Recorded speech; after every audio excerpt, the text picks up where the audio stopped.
Welcome to the Bike Talk with Dave podcast. I'm your host, Dave Mabel. Thanks tons for tuning in. Today, I'd like to welcome back yet another Bike Talk with Dave alumni, Matt Zimmer. Zimmer is a professional road racer on one of the top U.S. teams, Project Echelon. He's also a good friend. And as I watched the two biggest stage races in the U.S. this year, Redlands and the Tour of the Gila, I was curious what Zimmer thought of the state of being here in the United States. So I called him up. We set a time on a beautiful afternoon between rain showers. I grabbed my recorder and we met for a beer on the patio of a local brewery to talk bikes. What could be better than that? But before we talk to Matt, I've got a deal for you. If you like gravel and you want to go to Gravel Worlds, then you can get 10% off of your registration at this year's Gravel Worlds. Just use the code BikeTalkWithDave, no spaces. It can be either all caps or not all caps when you register. Head on over to gravel-worlds.com and get signed up today. Okay, now I know you're dying to dive into this conversation with me and Zimmer, so let's dive in. I just hit record, Zimmer. Welcome back to the pod. Cheers. I can actually say cheers because cheers. We're at a new brewery here in town.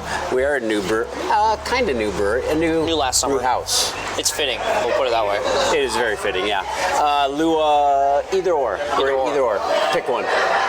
Both. It's the same. Sounds good. Good beer. That's all that matters. Perfect. Day after, we're here to talk about road racing here in America, and I have a whole kind of theory on this that I want to talk about. But I also want to ask, you just got back from San Diego from doing the Belgian waffle ride. How was that? I'm super curious to hear your reaction. I can barely walk right now. This is 2 days after? Yeah, the race was Sunday. I went into it with no expectations because I didn't have any expectations. I was just, maybe I'll be in the race, maybe I'll be riding with some random group of people having fun, searching for a beer stop that didn't exist. So I was kind of open for the adventure, and it was hard. It was super hard. Did you find the adventure? I found all the adventure. It was baptism by fire, I guess. There was, I guess you could call them barriers. There's gates, so you had to dismount. I was an idiot and wore road shoes and road pedals, so I like doing a cross dismount on concrete on road shoes, and I don't really race cross to begin with. Right. So I probably looked like a baby giraffe out there trying to walk. I watched some video, and you could tell the people that race cross and those that don't on those barriers. But aren't you familiar with Belgian waffle rides? No. I mean, I haven't done one. Like, I'd almost think about bringing a mountain bike. Like, there's single track. Road pedals? Come on, man. Well, half the reason I went to this one, or we went, was because it was predominantly road. So the race was 195K. So it was like 120 miles, and there was 85 miles of road. Paved? Yeah, which kind of made it harder because then you're stuck in the predicament of, okay, do I run something that suits the single track that there's 40 miles of single track, and then suffer on the 85 miles of road and just pray I'm in a group? Or do I bank on the potential risk of flatting, which could cost you 10 minutes, but can you make up that difference on the road with a skinnier tire? And me being not great at single tracks, I just don't ride single track, I picked the wider tire, mainly because that's what I had from the team, and was in a little bit of a time pinch, but I don't know if I would have ran a different tire. I ran a 38, which I think everyone would ask about because they recommended a 32 like file tread, but I don't think some of the fastest guys like Valverde flatted with that tire right away in the first gravel section. Really? Russell in gravel, Finsterwald, not even the single track. Yeah, yep, he's flatted on the actual gravel. Russell Finsterwald was the defending champ. He flatted on the first gravel section, and they were out. I don't even think they had flat kits. I think they treat it like that kind of race where you go until something happens and that's it. And it's kind of like Roubaix. You need like luck on your side to win that, I think. I did see Valverde finished. Yeah, so he finished. He made it. I crushed him, by the way. Nice. What beer? Matthew Beers won the thing. Yeah, he did it in like 5:28 or something insane, like 5:30, and they were projecting the winner to be 6. Oh, wow. Flat. I did it in like 6:06, so he was light years ahead of me. But yeah, I was getting crushed on the single track. I lost a ton of time through there, and then the fatigue of just like using my upper body more was just starting to wear on me, and it was just hard. Like, I'm with sandy you, man. and twisty, and I just don't ride in the drops like that. And like road is predictable, and that was like, I had no idea what to expect, and I knew there was a lot of really tough sections. And on the hardest part, there's a steep climb right in the middle. It's like 6 or 7 minutes of single track with rock up it, and so like I had to dismount because I was out of gearing. I'm an idiot and ran a 54.40 for my gearing, and there was like 10,000 feet of climbing, so I ran straight road gearing, and luckily I had a 30 on, so I was able to grind up most of the stuff. But I started having shifting problems, and I thought my rear derailleur hit a rock or something, just being a bad bike handler, I guess. And I just... Your shifting problem is your bike saying, no, you're already in your easiest gear. I thought it was that. You're already there. And then the gear started slipping, and I'm like, oh shit, like, I ate too much rice the night before to not ride 6 hours. Like, I will burst. I need to burn off all the calories I've eaten last night and this morning. Fast or slow? Literally, I was like, I can't ride 2 hours. I need to do the 6 hour ride, or I'm gonna like be bloated for the next month. And so I just kept trying to find a gear that worked, and we hit the first long pavement section, and it's like 60 miles of pavement, the first one. So you're on it forever, and I was by myself. Oh, wow. And so finally it got so bad, my chain was slipping so much, I like almost crashed and flipped over the bars because it just would catch and then slip. And I stopped, and I'm like, oh shit, my cassette's loose. Now I'm really screwed. Like, how am I going to tighten this? And so I go to take off the rear wheel, and I notice that through axle's halfway out. And I'm like, oh, thank God it's just the through axle. So I was able to tighten that on, and then I was good from there. And it was literally a death march. I kid you not, I bet I cramped 50 times in the last 2 hours. 50 times. Wow. My legs literally are like permanently damaged, it feels like, from that. Well, they probably are permanently damaged. So is my mental state after traveling home too is also permanently damaged. You did have an adventure on the way home. Now, I had Michael Marks, the founder of Belgian Waffle Rides, on last summer, and like one of his core tenets was Belgian beer. And was there not beer out on the course? There was 0 beer on the course, so if you're from Iowa, you were definitely going to be disappointed, especially Des Moines. Yeah. You'd be disappointed. But afterwards was great. They had the like Belgian triple ales. They were... Those can be dangerous. Oh, listen to this. So we thought this was like a borderline liability. It was free. They were in a bomber, and they were 9.5%. Oh. And they were warm. That's like the perfect storm to literally die, especially after like 7 hours. After a 6-hour ride. Yeah, it took me 6 hours. Can you imagine the average person? It probably took 7.5, 8 hours. Some guys are out there for 12. You have one of those beers, and you're literally going to turn to dust. You're just going to expire on the spot. So that was pretty interesting. This has been a paid advertisement from the Belgian Waffle Ride. I know. I should have brought that beer here. We could have split it. It's. Well, I'm drinking Frail here, which is it's in English, but I don't know. It's dark like a Belgian would be.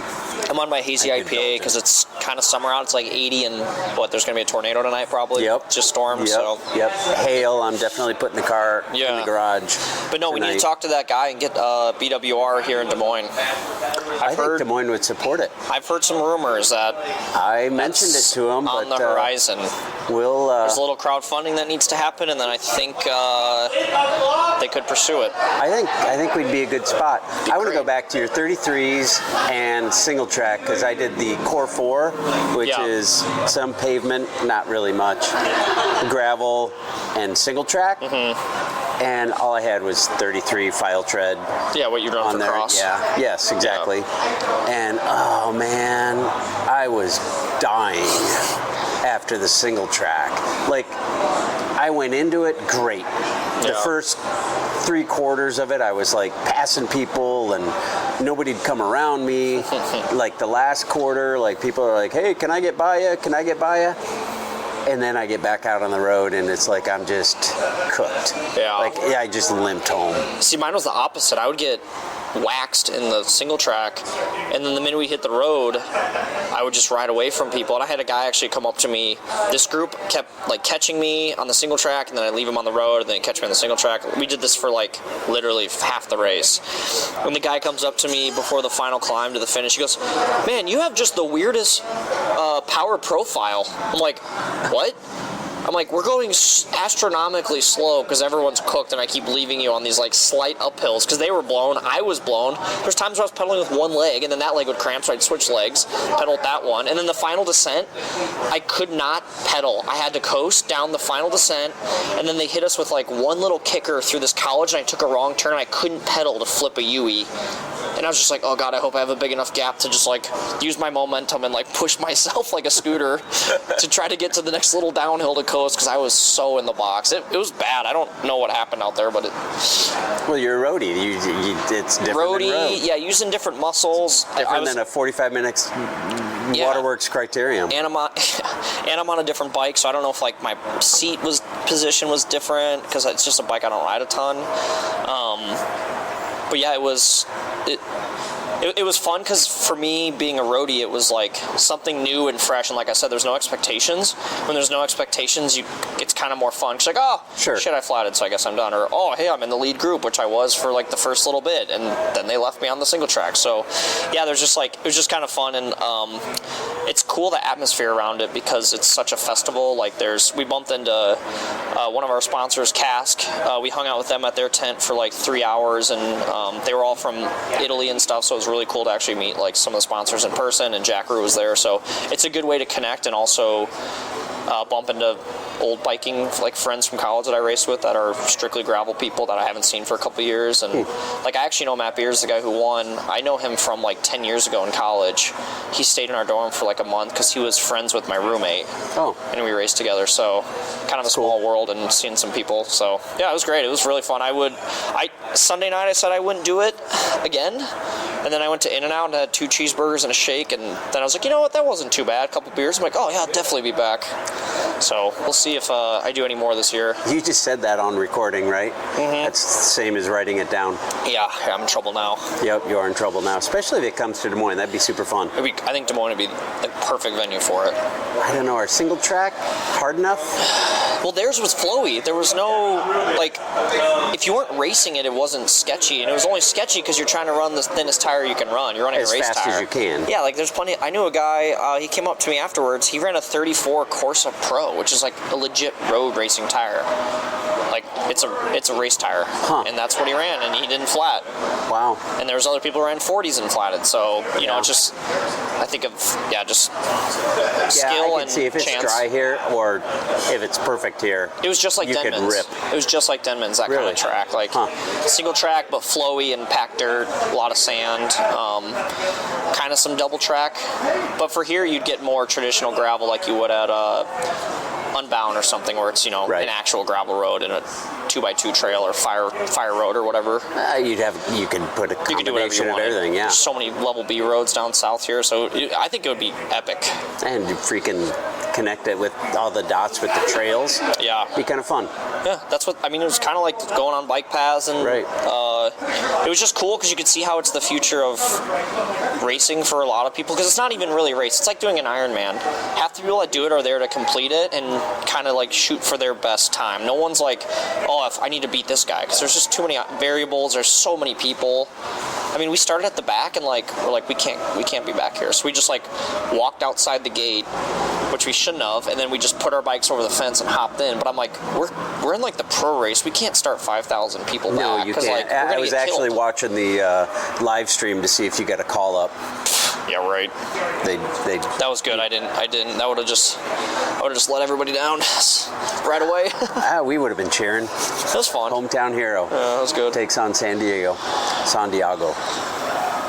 All right, but we're talking roadie. Here's my whole theory.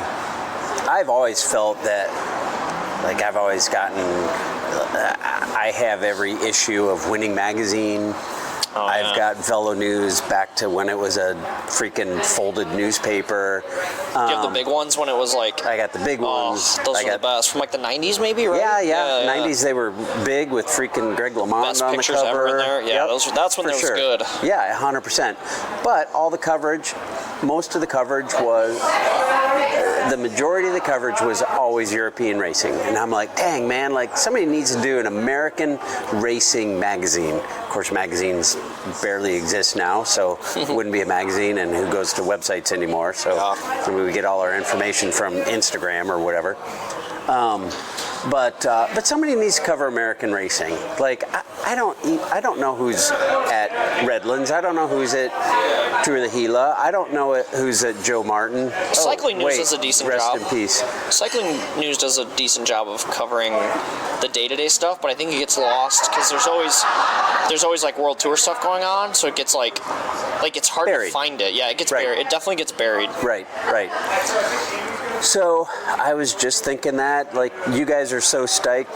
Project Echelon, I don't think I've said that yet. You ride with the Project Echelon. I'm sure everybody listening knows, but Dream if team. not, Dream team. And you guys rocked out both Redlands and Gila. Yeah, I don't think Redlands could have gone any better for the guys. They lost one stage. And the guy who won it technically should have been time cut the day before, but Classic USA Cycling, they let all these people back in. So you can imagine how fresh that guy was when he only had to do half the race the day before. But either way, he's super talented cyclist. He probably would have won either way. But yeah, it was almost a perfect sweep. Yeah. I don't know if that's ever been done.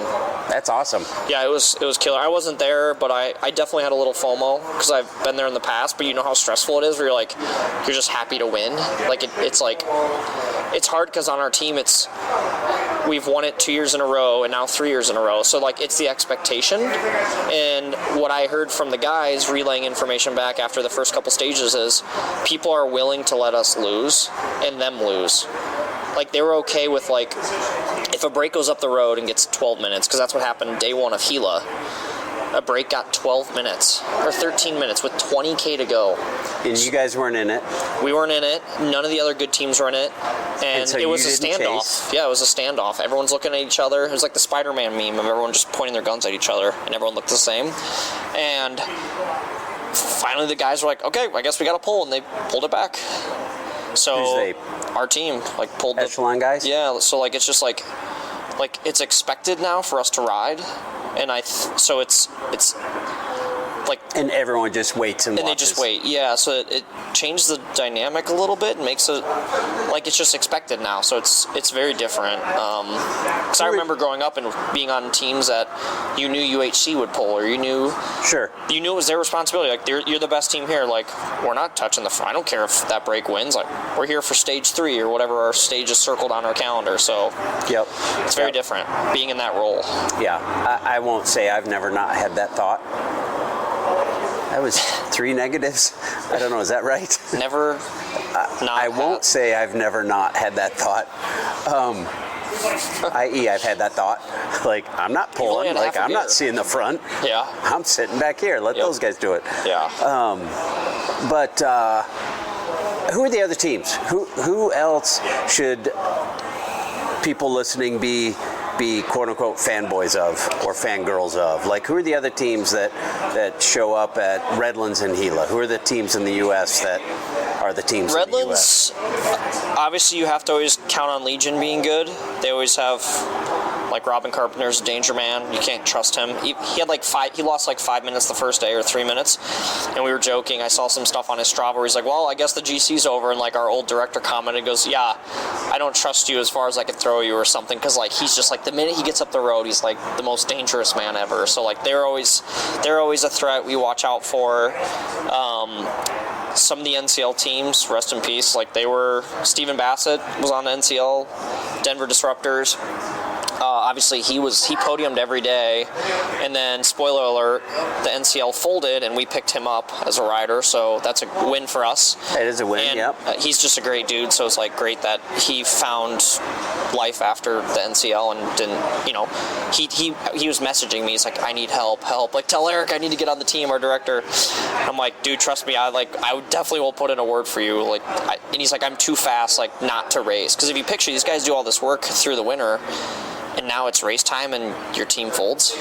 You've already done all the hard work. You sat on the trainer all winter. You sacrificed a lot to get fast, and now you don't get to race. So he's definitely somebody to watch out for. And you look at all these guys who all of a sudden they're without a team, and everyone else is full. Everyone else's budgets is maxed.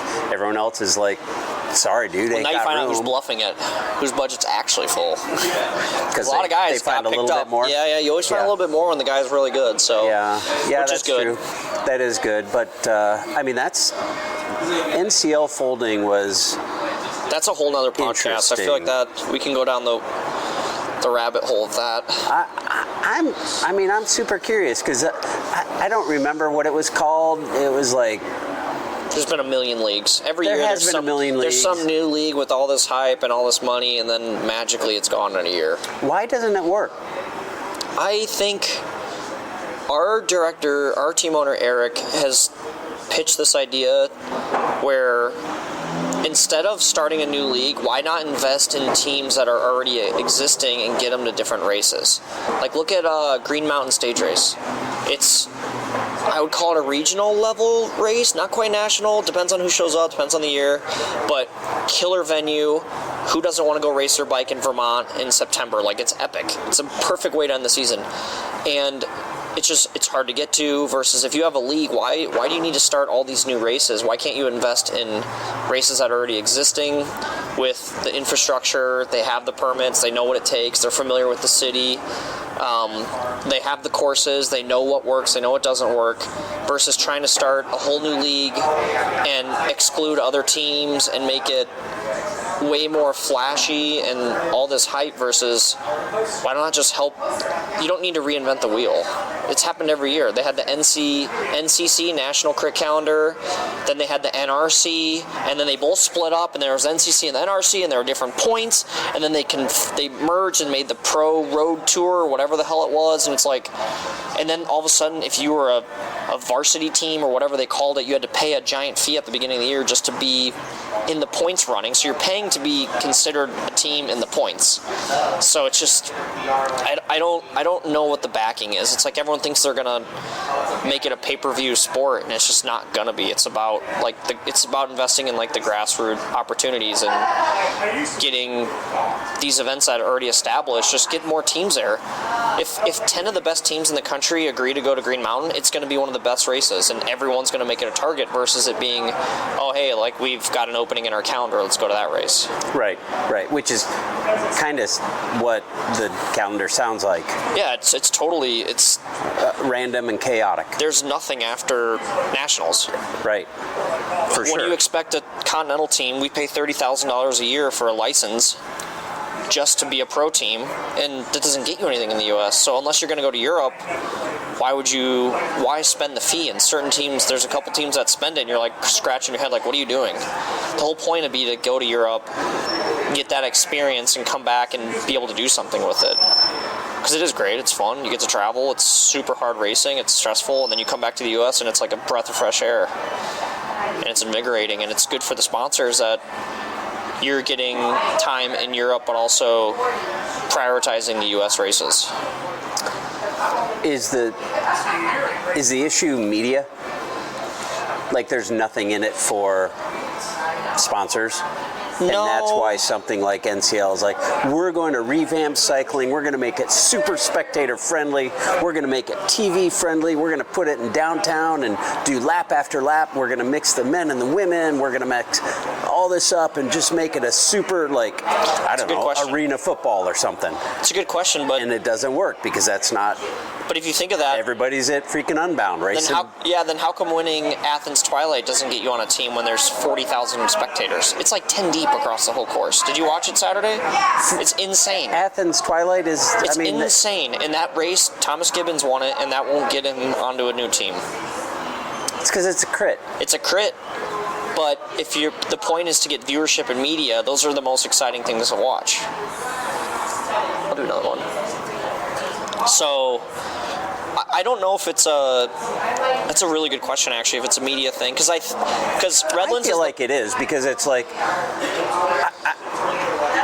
I think it's costs. Caitlin Clark is going to go to Indiana and make $78,000 a year. And LeBron James's kid, I forget his name.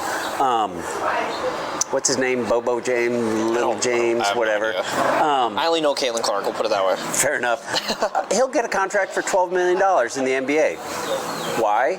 Because NBA sells more $18 tickets, zillion in media. Yeah. And WNBA sells $12.48 in media rights. And cycling is $0 in media rights. I think the problem in the U.S. isn't the sponsorship. I think it's the actual cost itself to put on a race. Because I think the best example just happened. We had Redlands where the men's race had 200 racers. So it's not road is dying, it's that these guys have nowhere to go, so they're all going to the same events. So if you have 200 guys at one event, did you see the women's race? Yeah. There was like 145 women. It was they started the stage one, and I couldn't believe how many, they just kept going by the camera, and I was like, holy shit, this is the biggest women's field I've ever seen. Which is... It's epic. Awesome. Yeah, no. Like, Dee hates showing up at a women's race and there's four women and they ride around in circles for 45 minutes but that and just then shows sprint you for the line. Yeah, it's not dying. There's just no race. The races are dying, and I think a lot of it's because I think the perfect example is Europe. Like, why does the tour happen every year? It's government funded, it's government backed, it's part of their tradition, it's their history, versus here you got to pay a police officer, $200 an hour? And you got to have 5 of them. You got to get permits. The city council's got to vote. It's a whole shindig, and it's like... It is a whole rocket it's science. So much work to have guys go ride around in a circle for an hour. Yeah, that's 100% true. And so it kills the sport, and it's just expensive. You have to have, $10 a rider to go through USAC for insurance. Look at nationals. Our team's doing nationals in 3 weeks. The time trial alone is $35K, so 23 miles. It's $175 per racer. The crit, 90 minutes, $175 per racer. The road race, finally something that's $200K or whatever it is, $175 a racer.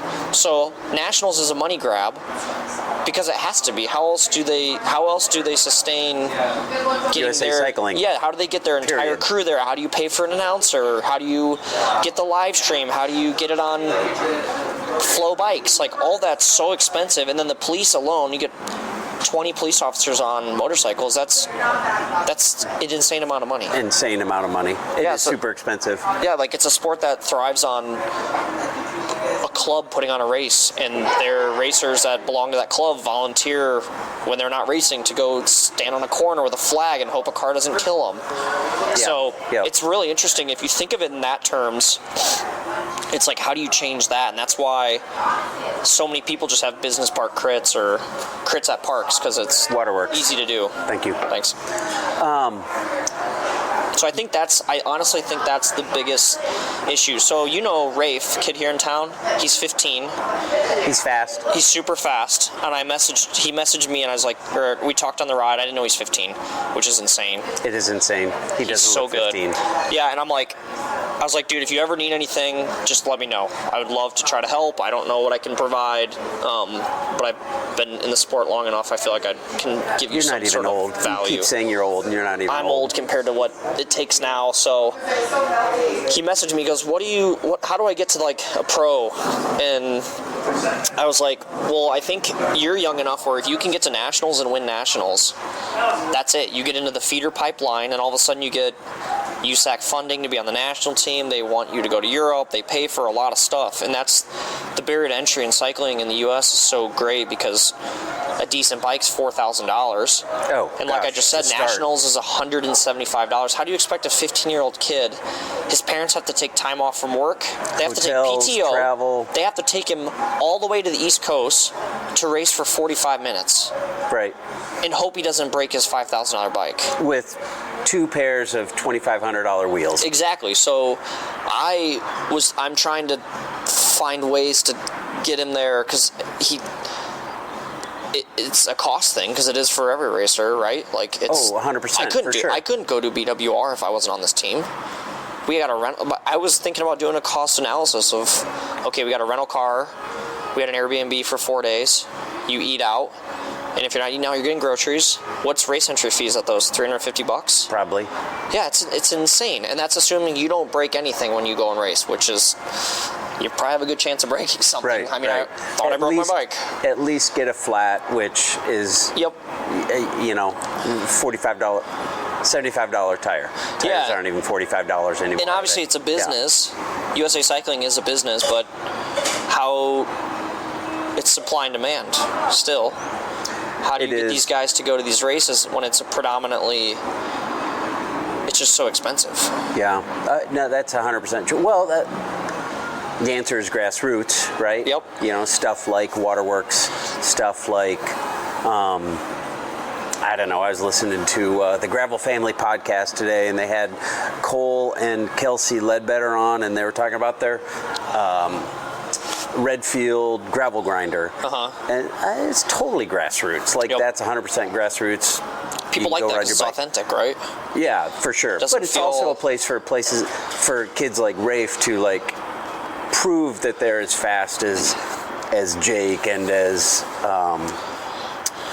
Jeff and his Zimmer. I mean, look at freaking Brody. Yeah. Who kicks your ass every Waterworks. And I mean, he started as a round little kid and just kept up at it. And he used to come to the Thursday night Race Like a Girl circuit race we held once a month, and he grew from there. But it was because we had grassroots. It's because we had grassroots stuff locally that he could race for $10. And he's fortunate that he has parents that can, for sure, financially do it. And it's not even about financially being able to do it. It's how much are you willing? How much are your parents willing to sacrifice to push you through something that at 15 should be just for fun? Like, number one question is, do you like it? It's not about like being pro and everyone coming and saying hi and getting free stuff, right? Because if you don't like it, you're not going to make it. I got asked for my number once, and that was a pretty big ego boost. It was all about getting asked for my number. I got a better story than that. Bring it on. Ragbri. Oh, you got asked for your number at Ragbri? No, not quite. I call Ragbri spring break for middle-aged men. There's nobody's getting any numbers that that's fair. I've heard some stories, but we won't go there. We're going into... When I say number, I'm talking about the number pinned to your back, not my phone number. Oh, sorry. Bring on your phone number. I'm so used to racing in Europe. I'm just kidding. Even older dudes. No, we're going into Amana Colonies one of the days, and I'm wearing Project Echelon bibs, and I'm wearing a cut-off tank top as you do in Ragbri, right? I got to even out my tan lines. Yeah. And this guy comes up, and he's like, Project Echelon? I'm like, yeah. He goes, I ride with Matt Zimmer all the time. I ride with him probably once a week in Des Moines. Do you know him? I'm like, I am him. He's talking to you? Yeah, and Megan hates when I tell that story. She's like, God, I hate hearing about blah, blah, blah. Do you know my best Matt Zimmer story? Funny. No. And it creeped you out. Tuesday night World Championships. Oh, God, that guy that showed up. Yes, that was the funniest thing in the world. Listen. That tells you how small cycling is, right? And the chances of that happening. Okay, to tell the story, I ride out of town with Tuesday night. I'm freaking old and Tuesday slow. nights you gotta set the stage. Tuesday's like, it's called Tuesday World Champs for a reason. If you flat, nobody's stopping. If There's you crash, points, nobody's stopping. It is the Unless hardest your name race is Marissa Boaz. Yeah, it's the hardest race that's not a race. Correct, 100%. It's harder than a race. It's way harder than a race. It's harder than a race. And I always get dropped heading out of Ankeny, and I have a little route, and it takes me down the bike trails back to Des Moines and home. And I'm cruising down the bike trail, heading home, and some dude rides up behind me, and I'm like, well, that's odd, because, I mean, I'm not fast enough for Tuesday night, but I'm not slow either, and typically these trails are full of people on hybrids. If you're getting past, it's somebody on an e-bike heading to a bar. Or some dude on a race bike who races. And we struck up a conversation and blah, blah, blah, and he's rolling through town on his way somewhere from somewhere to somewhere, living in his van. He's from Atlanta, or... You know who it is? I don't know him, but I follow him on Strava after that, and I know of a lot of the rides he does, and he's from Atlanta. He's a fast Masters dude. Like, really he won freaking Masters Nats crit or something. Yeah. But so he's fast. But he's like, oh, this ride, I called it In Search of Matt Zimmer. I was like, oh, I just left Matt Zimmer. He's like, really? I was like, yeah, I was on the group ride. I dropped him up that hill. Yeah, right. I got dropped, and so I'm heading home. And he's like, oh, it'd be funny to run into him. I was like, you want me to take him? That was a mistake. You shouldn't have said that. I totally said that. And so we cut over and headed north and ran into you guys heading south. And he jumped on, and he's like, oh, there's Matt Zimmer. Yeah, we chatted for a bit. That was super funny. That was super funny. He's like, I followed you on Strava for so long. And you're like, it's, I don't like that stuff. Like, it's weird. Like, I'm not famous, so I don't need to be famous. You're so famous. Somebody recognized you on Ragbri? No, he didn't recognize you on Ragbri. Exactly. No, but it's like weird. It's like that like weird self-gloating, but it's like cycling's so small that like I've never idolized anybody, but like cycling's so small. I think I read an article not too long ago about how some pro racer put the problem with pro cycling is it's not what did he say? I'm trying to think of the words he used. Like personal or emotional enough. Like you don't see the emotion that guys go through enough. You just see big sunglasses, a big helmet, and that's it. There's no like they want to see you like crying at the end of a race. They want like the true like bring the passion back. And I think cycling is cool in the US because it is small enough that like you can pretty much bump into anybody, and you're like, it's easy to find people. It's easy to connect. And this guy said he'd been following me on Strava since like 2015. So I was probably barely even a Cat 1 at that point. So it's just such a small world. And I probably bumped into him when I was in collegiate doing some of the winter bike leagues down in Atlanta. Oh, so it's sure. like such a small world that 10 years later, I see him in Des Moines, passing through on a way to a different race or wherever. He's going to Toad, I think, or something. I think you're right, yeah. Maybe coming back from it. So it's just like, it's cool that it's that small. And like at BWR on Sunday, I bumped into two people that work with one of my friends from college.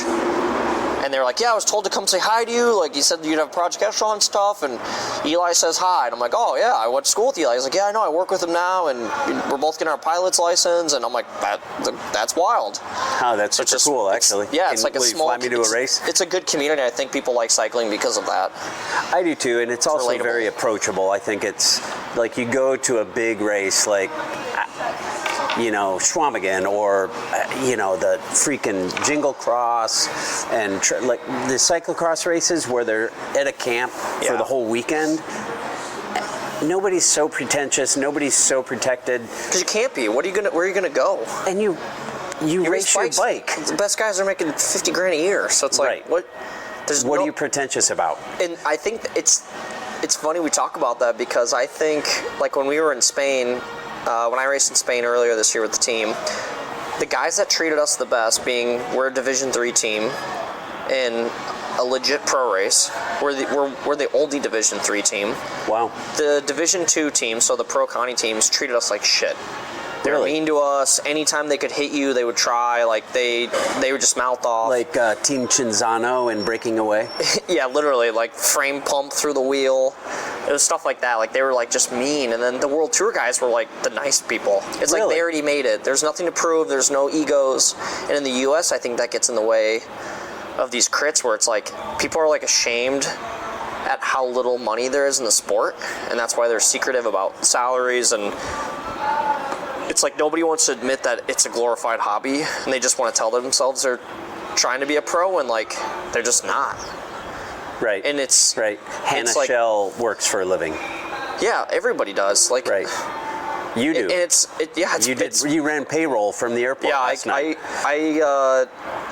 Megan would have left me a long time ago if we were trying to live off we wouldn't be living, we'd be dead or homeless. You could get a lot of money. For what I get paid by the team, I could probably buy enough potatoes for the year to live. That's why you need potatoes. Rice is cheap too, right? Rice is super cheap. But yeah, it's just a weird hobby where like it's super top heavy with sponsorship, and unless you're some freak of nature, What's in it for a kid like Rafe or Megan Easler, who's trying to make it on the road right now, local girl on DNA? Rafe is young enough. It's hard because he's got it's crazy at 15. It sounds like you have the whole world ahead of you, and you don't. Like, he's got till he's 18.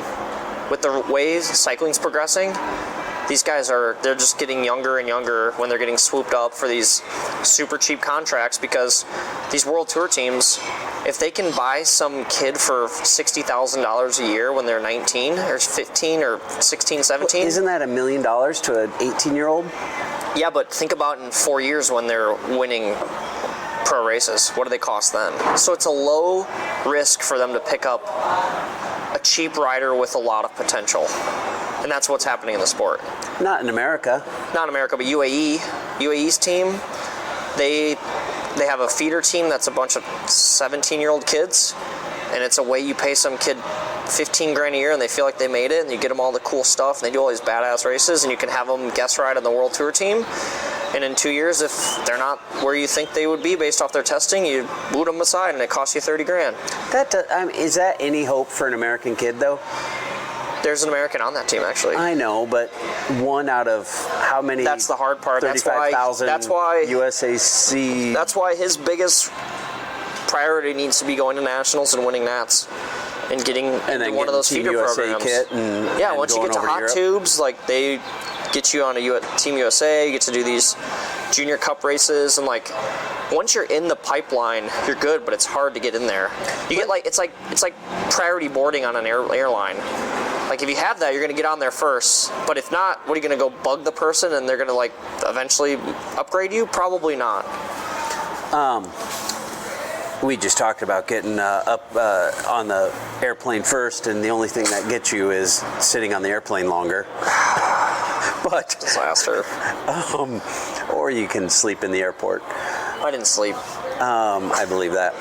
Welcome home, by the way. Thanks.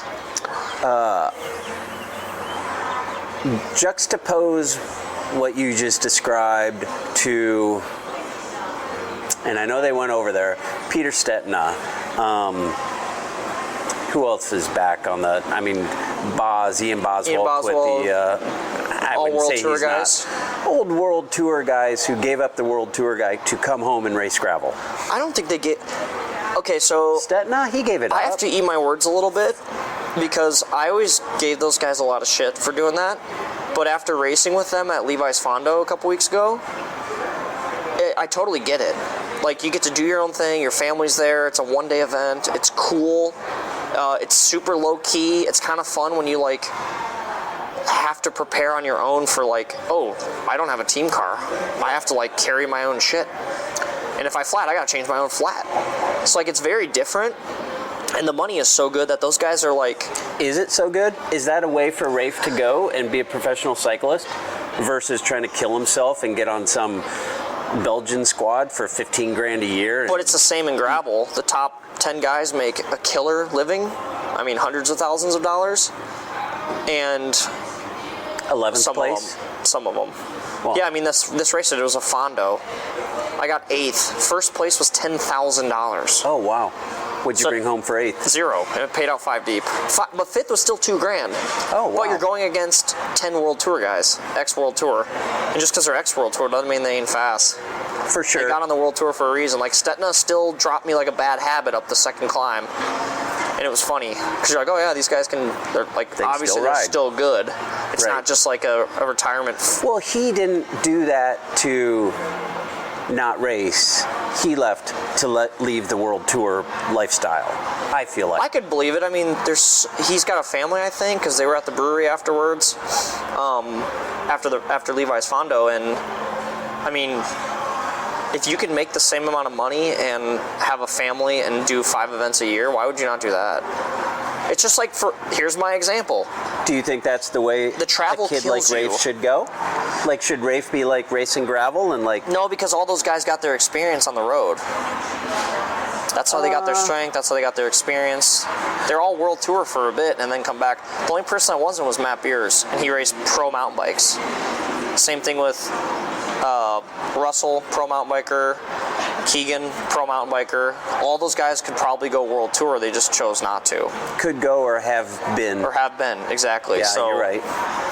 It's just different. It's not... So world tour is the way to make money on gravel. That's your road to make money on gravel. No, because if you guys are still doing it, but the problem with... Or not, I guess it's not a problem. The guys that the barrier to entry is low for gravel, you just need a gravel bike, right? And you show up to these races. But yeah, it's expensive to get there and all that stuff. But if you got a car, you can get in your car and drive anywhere. You can reach out to the promoter. They'll probably give you comp on if you're decently fast. They'll probably help you out with registration and stuff. But all these guys were just like first to the sport. They're early adopters. Yeah. Right? Yep, those guys for sure were. So many of these guys were. I know guys getting paid.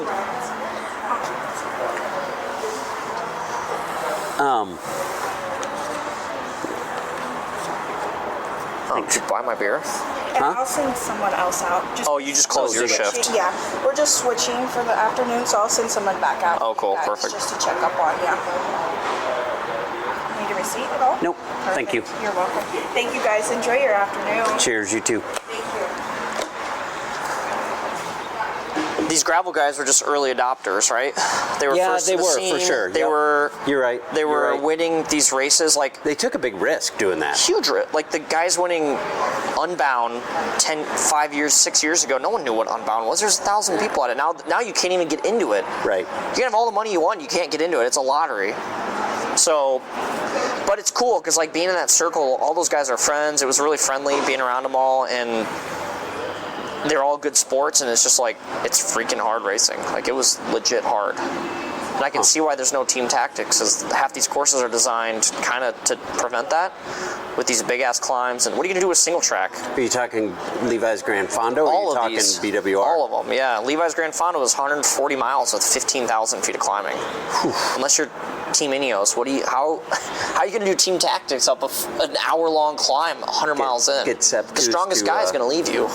Yeah, for sure. Yeah, and so that's how they're kind of designed. And to be fair, like Keegan winning all these gravel events is good for the sport. Is it? Because I'm getting bored of it. No, it's good for USA Cycling. Picture like he's like the perfect. He's like Caitlin Clark. It's like the poster child of gravel, versus like her not winning the championship. Like if that it would have been the Cinderella story. For sure. And just nuked her into outer space, which it already did anyways, because she's such a good person, as we can tell. Has been nuked into outer space. Keegan's that like same role model for the sport. And now Valverde is stepping into that role where like there was a line out the tent of of Canyon Bikes to sign. He was signing autographs, and everybody was there to see him. I would be more excited to meet Valverde than I would Keegan Swenson. Yeah, Valverde's won worlds and done everything with. Correct. Like he's an literally old done everything. European Tour de France. Like he's done it all. He's lived that kind of life, and. Yeah, I don't know. I mean, Keegan... And he's cashing checks probably. He's probably making more money now racing gravel than he was in World Tour. He still had Movistar jersey on. I think they're still writing him a check. He's like a national hero there. He is a national hero. They're literally writing him a check. national hero. Yeah, they're writing him a nice check. Yeah, he's probably getting appearance fees. What can a kid like Rafe make racing road? What can a kid like Megan Easler make racing road here in America? And the women's, I have no clue what that pays. I don't even know if half of them get paid. I'm pretty sure she does, but I don't know. I mean, our team, it's like 15 grand to be the top rider, I think.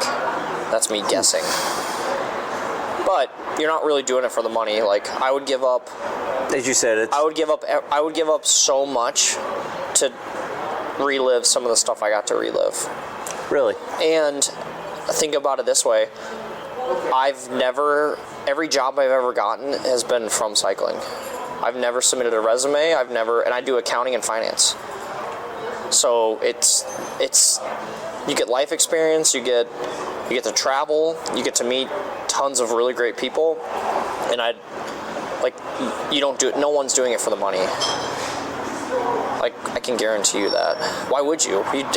You go work at McDonald's and make more money part-time. Yeah, you're right. You wouldn't, otherwise, the money's not the incentive. It's not like the NFL where, like, you're taking your like some of these guys, it's like, the classic story, you grew up in the hood and your goal is to get your family out. Like, no, you do biking because you like it and it's hard and it's a good challenge and you go to amazing expensive. Places and you meet amazing people. Yeah, and it's expensive. So you're not just going to, like, randomly get a bike at Goodwill and start racing. Like, that would never happen that I know of. So you just do it because you like it, and it's so different than other sports because tactics, drafting, it's not running where the strongest guy wins all the time, unless it's gravel for the most part. The strongest guy's winning all the time, but at least on the road, it's I mean, you've seen, how many races have I lost here in town? A lot. You have lost a lot. Yeah, because it's and hard. We always wonder, are you like... Winning the local race is harder than winning like a national level race because there's no tactics. Do you put in full effort? Yeah, I try. It's just me versus the whole field. It is you against the whole field. So it makes it very hard. I feel like watching you on Tuesday night, the part that I'm there, like, you can literally, we're driving along in a freaking line, and I am on the rivet, ears bleeding, eyeballs bouncing out of my head, like, I can't see nothing, right? Because I am on the rivet. And you can just pop out of that line and ride to the front. Yeah, it's just different because in a race is not a workout versus Tuesday's a workout, so everyone pulls. Everyone wants to get done and feel satisfied about the effort they give versus a race. Ideally, you win and you're not tired at all, right? That'd be the perfect Good race. Point. Yep. So it's about conservation. Different. Yeah, it's about getting to the line with the least amount of energy first. Yep. So when we do waterworks where it's dead flat and there's one turn, there's no features. So it's just like you either break the chain yourself or it's not a chain. Happens. It's just a cluster. It's literally a cluster. Yeah. It's hard because I get really frustrated with a lot of that stuff because it's the classic, like, it's like being on Project Echelon, like, oh, Project Echelon won, that was expected, and then if they lose, you're like happy they lost, and I'm like, I'm beatable. God, I am Brody beatable. won. Just you need to race. Like, people just need to race me, but they don't. Like, it's like the whole field just stares at me, and it makes it's way 100%. Harder. It's literally way harder. Like, it's not flattering. It's hard. It makes it miserable. It makes it miserable mentally too, because then you're not, like, nobody's learning anything from riding around at 10 miles an hour and one guy attacking. Yeah. There's no tactics. There's no handling skills involved. It's just kind of. It's hard. It's frustrating. Yeah. But it's fun. It's good for the sport. I'm always going to do the local races to support them. Yeah, we're lucky that we have so many. Fewer and fewer. Back to grassroots racing. Back to grassroots racing in Waterworks Park because it's... There's one gate. You shut the gate, it's closed. It's easy and, like... It sucks, but you shut the gate, it's closed, and you got a course. You don't have to, like, and everybody shows downtown up. Streets. Yep. Yeah. If they could bring back East Village Crit. That would be A-okay, but oof. Yeah, no. You're on government property. Too fat to you're like on that state hill. property and federal property, right? Because of the Capitol. That's the problem. That's why that race got shut down. You had to get federal permission and state because it goes by the Capitol. Seriously? So you're involved with two different law enforcement. No, I didn't know that. I thought that's why it was so expensive. That's why it's expensive. Yeah, well, anything in the streets. We just go in circles. I put on a 5K that was 90% on trails, and I still had a $4,000 cop bill. It was a 5K, mostly on trails. This corner, that corner, this corner, that corner. You're paying overtime rates, and it was $4,000. Weekend and overtime rates, Yeah. So, to put on an all-day crit, all on downtown streets. Yeah, it's tough. $1 million.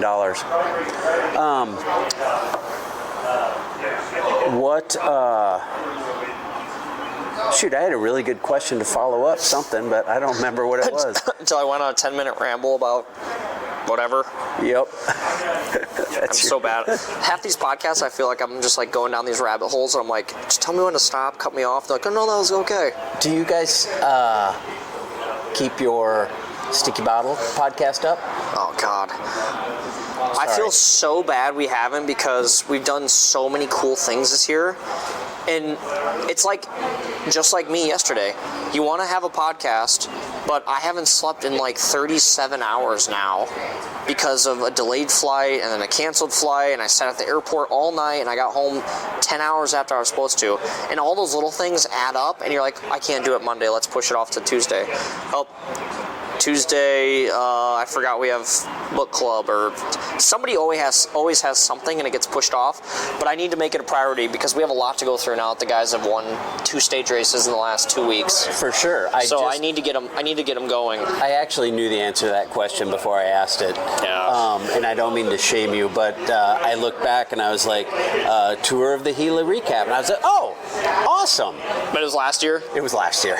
Sorry. I don't even remember the last one he did. It was probably before we went to Europe. Hey, how transparent, how honest can you be About what? about Just ask. Walter Vargas, Brian Sanchez, Oscar Sevilla? Jeez. Oscar Sevilla. You mean the guy that was part of Operation Puerto, the biggest doping scandal ever? I mean, you said something. I don't remember if it was a private post or something, but you're No, that was public. Sucks to. Was that public? Yeah. Okay. Tyler so you can lost talk about to a guy who just came off a 4-year EPO doping sanction. And you said half the team is coming off a sanction. I went through their pro cycling stats, and it tells you year by year what team they're on. And if they have a sanction, it tells you the year they set out, and at least 3 of them do that were at that race. How's that, what's that make you feel like? Tyler, what's that make him feel like to lose to a guy who's... I think the guys it's like the classic bittersweet, where he would have won had they not been there, but they're there, so you have to figure out a way to beat them. And Do you think doping's still a thing in cycling? It has to be. The sport's too hard. The sport's way too hard for there not to be doping. How do you expect somebody to go do a 3-week Grand Tour? I'm not saying they're all doping, but they can only test for what's out there. So it's cops and robbers. They're always a step behind. You don't know what you're chasing until the crime happens, or who you're chasing until the crime happens. So it's too hard. It's too hard of a sport. It's the fastest guy is going to win up a mountain usually at the World Tour level. Right. So I think it's always a part of it. And then in some of these countries, what are you going to do when you quit bikes? It's not the U.S. We're I have a college degree and I'm going to go work in marketing somewhere. You can figure it out. Finance. Yeah, you can usually figure it out. But some of these countries, these guys have nothing to risk. Why would you not? You almost don't blame them. Yeah. Right? Yep. If my old teammate Brian Gomez, he's on Rainstorm and they're crushing everybody in every crit. He had no fear. But he also came from a second world country, I guess you could call Colombia, right? Probably a second world country, and he had no fear because all the money he made went straight back home. Huh. So when you see the fire that guy races with, you're like, oh, now I know why he crashes, gets back in and still wins. Versus I crashed, I'm like, oh man, I scrapped up my elbow. I guess I'll go hang out on the side and cheer my teammate on. Eat some ice cream. Those guys, it's a whole different ball game when you're fighting to get to the U.S. to do these crits. Huh. So I'd like to think it's not. But history has showed us that's typically not true. Yeah. Does it piss you off that? It's entertaining, I guess, and isn't that the whole point of it? You're just a traveling circus. It is. You're right. Sucks when it's different, I guess, now that the team we're racing guys that just came off a doping sanction. Then it feels wrong. Versus when you watch it on TV, I wonder how some of the guys feel that are there dying 1,000 deaths, losing to guys that have been popped for doping. Yeah. But I don't know. I guess that you just stay cynical and bitter about the whole sport the whole time, and then it ruins it, or you just like.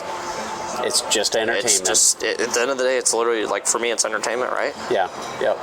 Like when I watch the tour, I don't think about that. It's just like, oh wow, that guy's good. Yeah. That was an epic day when freaking Sepp Kuss's teammates attacked him. Like. Yeah, and is it just like Lance's era where like everybody else is doing it? So why care? Why would you not do it and just deal with the like you're gonna make all this money and then you just pay the piper down the road maybe and come out ahead? Yeah. Hope people like you. I don't know. I feel like Lance paid tough. the piper. Yeah.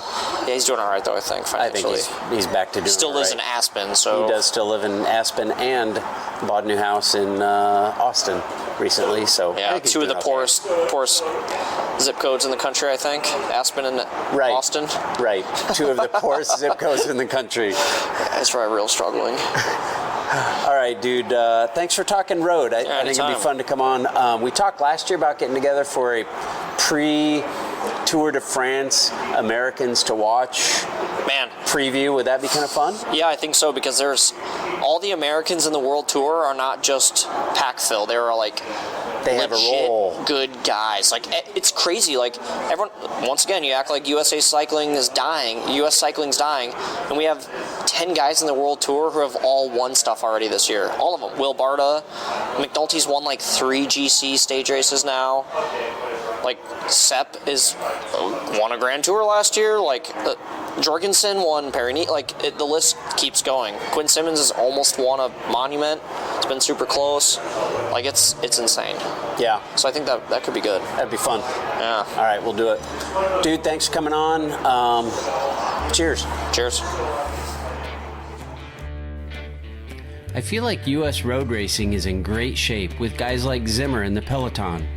And I really appreciate his time and his willingness to share his perspective. And if you want to hear more about his perspective and that of his teammates on Project Echelon, you should tune into the Sticky Bottle podcast on Spotify. While you may have heard, maybe they're not exactly up to date, but scroll back. The stories are awesome. I love listening to that podcast. As far as this podcast goes, I really appreciate you tuning in each week, and I would love it if you would rate and review on your favorite podcast platform. And if you want to support the show financially, I would welcome that. Just look for Bike Talk with Dave at buymeacoffee.com and drop a few coins in the cup. If you do, I'd love to send you a sticker. And be sure and check out the Bike Talk with Dave channel on YouTube, or you can go to biketalk.bike and stream every episode. And don't forget that code Bike Talk with Dave when registering for Gravel Worlds. Now, another race you might want to do this year is the Core 4. It's just a couple of weeks before Gravel Worlds, and this year they are boasting a $10,000 prize purse. Check it out. Who's ready for some Core 4 news? After a huge spike in riders and a super thank you to everyone for coming out this year, these guys jumped right back into the fire. It's no surface untouched again for 2024 because Core 4 24 has a sweet sound to it, no doubt. New routes, new distances, and a new you. That's right, y'all, they are mixing it up with more surprises and delights. New for 24 is the Core 40 distance. Just a bump up from the 20 mile and still has all the farmscapes and B roads and champagne gravel you'd expect from the folks at Core 4, just without the single track. They're telling us 60 is the new 50, miles that is. It's a no-surfaced, untouched, podium-eligible route with all the cats in addition to their marquee 100-mile event. It's the perfect blend of competition and community. We want Core 4 to be on your event calendar for 2024. Jump on Bike Reg today, snag your spot before this event reaches its cap. Come ride the wave and get more bodies on bikes. It's blazing hot action every year, and they'll keep the fire stoked all winter long with the 20, 40, 60, or 100-mile route Core 424 has something for everyone. It's time for the next time. Let's go!